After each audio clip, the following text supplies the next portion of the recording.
ความลับของนักเทรดที่สามารถอยู่รอดได้5ปีขึ้นไปเขาเจ้ามีความลับแนวใดหรือว่าเขาเจ้ามีแผนแบบใดคลิปนี้ข้อยจะมาแนะนำความรู้เล็กๆน้อยๆเนาะให้กับไผที่กำลังเริ่มเข้ามาในวงการเทรดและอยากรู้ว่า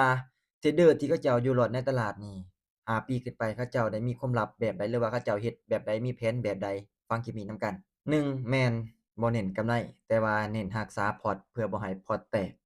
2จัดการความเสี่ยงทางด้านการเงินก่อนที่เราจะเอาเงินมาเทรดมาลงทุนเราต้องคิดก่อนว่าเงินส่วนใดเราควรเอามาลงทุนแล้วเงินที่เราเอามาลงทุนนั้นเรายอมรับความเสี่ยงได้บ่คันว่ามันเสียไป3แม่นเบิ่งตลาดก่อนเข้าเทรดว่าตลาดช่วงที่เราเข้านั้นตลาดมันเป็นแบบใดมันงามบ่หรือว่ามันสวิงคันว่ามันสวิงเราก็บ่เข้าเทรดก็พักไปก่อนหรือว่าตลาดมันงามก็จึงเข้าเทรด4ถ้าว่าเราเสียไปแล้วห้ามมาแก้แค้นคืน คันว่าเราเสียไปแล้วก็ควรพักก่อนห้ามเติมเอามาแก้แค้นคืน5ต้องมีแผนก่อนเข้าเทรดทุกครั้งเนาะแน่นอนบ่ว่าเราจะเฮ็ดหยังก็ตามเราต้องวางแผนการเทรดคือกันจักหน่อยจะเว้าทุกคลิปเนาะต้องมีแผนเข้าเทรดทุกครั้งคันว่าเราบ่มีแผนแน่นอนเข้าไปแบบสุ่ม4สุ่ม5มีงบอยู่ที่100ปั่นไปฮอด200บ่ยอมหยุดบ่ยอมพ้อสุดท้ายเป็นจั่งใดมาเซาตอนที่พอร์ตแตกตัวนี้ก็สำคัญคือกันเด้อมีแผนเข้าเทรดทุกครั้ง 6แม่นการจดบันทึกสำหรับการจดบันทึกนี่จดเพื่อหยัง1เลยก็เพื่อให้เรานี่รู้จุดเข้าจุดออกจุดใดที่มันสามารถสร้างกำไรได้เราก็จดไว้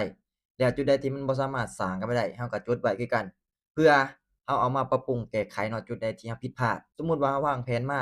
แผนนี้มันใส่บ่ได้มันบ่เวิร์กมันเฮ็ดให้เราติดลบเราก็เอามาปรับปรุงแก้ไขเพื่อบ่ให้เรานี่ติดลบในครั้งหน้าอีกสำหรับตัวสุดท้ายนี่แม่นสำคัญที่สุดก็คืออารมณ์เนาะ สำหรับอารมณ์นี่ก็เป็นอีกอันหนึ่งที่สำคัญที่เฮ็ดให้หลายๆคนนี่มักติดลบญ้อนว่าควบคุมอารมณ์ตัวเองบ่ได้คันว่าเราควบคุมอารมณ์ตัวเองบ่ได้นี่แน่นอนมักสิ all in ก็เห็นหลายๆคนเนาะควบคุมอารมณ์ตัวเองบ่อยู่มันอยาก all in นะ all in ไปเลยเนาะสุดท้ายเสียเป็นจั่งใดบัดนี้หงอยฉะนั้นแล้วอารมณ์นี่ก็เป็นอีกอันหนึ่งที่สำคัญอยากแนะนำให้แต่ละคนนี่ควบคุมอารมณ์ตัวเองให้ได้ให้อยู่เวลาที่เทรดเสียเนาะ ห้ามให้อารมณ์มาตัดสินแทนคันบ่ซั้นนี่ข้อยบอกเลยติดลบนี่คือ7หัวข้อที่เฮ็ดให้เทรดเดอร์หลายๆคนเนาะอยู่รอดได้5ปีขึ้นไปมีประมาณนี้สำหรับตัวนี้แม่นข้อยก็ใช้กับตัวเองเนาะที่สามารถอยู่รอดในตลาดข้อยก็ใช้พวกนี้แหละสำหรับไผที่ฟังคลิปนี้ก็ลองเอาไปพิจารณาเบิ่งแล้วก็ไปทบทวนเบิ่งว่า